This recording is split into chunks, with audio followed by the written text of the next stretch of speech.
Kisah usang tikus-tikus kantor yang suka berenang di sungai yang kotor. Kisah usang tikus-tikus berdasi yang suka ingkar janji lalu sembunyi.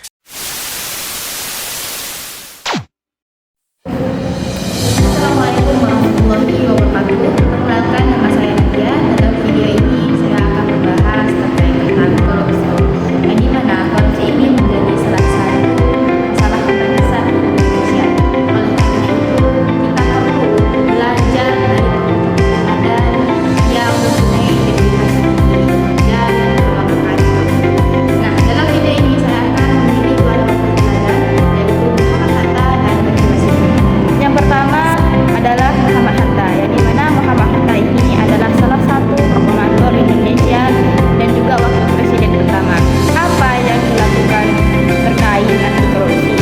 Muhammad Hatta ini, atau yang kita kenal Hatta, ini terkenal dengan integritasnya yang tinggi, yang dimana ia pernah menolak fasilitas yang berlebihan, termasuklah uang saku dan juga dana taktis saat ia menjabat. Nah, dia itu tidak pernah menggunakan jabatannya untuk memperkaya diri sendiri. Lalu apa tantangan yang dihadapi oleh Muhammad sebagai pejabat tinggi di negara di masanya? Di awal kemerdekaan, Muhammad ini menghadapi tekanan dari banyak berbagai pihak yang ingin memanfaatkan kekuasaannya. Namun, dia tetap teguh dan menolak praktik korupsi, suap dan lain sebagainya. Dapat kita ambil, Bung Hatta ini menjadi simbol kesederhanaan dan integritas pejabat negara, serta panutan bahwasannya jabatan publik ini adalah amanah, bukan kesempatan untuk mencari keuntungan pribadi. Selanjutnya adalah Najwa Shihab, di mana Najwa Shihab ini adalah seorang jurnalis independen sekaligus pembawa acara Najwa. Apa sih yang dilakukan Najwa Shihab terkait anti korupsi? Najwa Shihab pernah menggunakan jurnalisme sebagai alat untuk mengungkap sebuah korupsi. Lewat programnya, Najwa Shihab menyoroti korupsi bansos, suap aparat, dan juga lemahnya KPK dan kasus penyalahgunaan dana publik. Apa sih tantangan yang dihadapi oleh Najwa Shihab? Nah, salah satunya tantangan yang dihadapi oleh Najwa Shihab ini seringnya mendapatkan tekanan, cibiran, bahkan ancaman karena membongkar suatu kasus yang besar. Namun, Najwa Shihab ini tetap meliput secara kritis dan berani. Lalu dampak positif yang dapat kita ambil dari Najwa Shihab ini apa?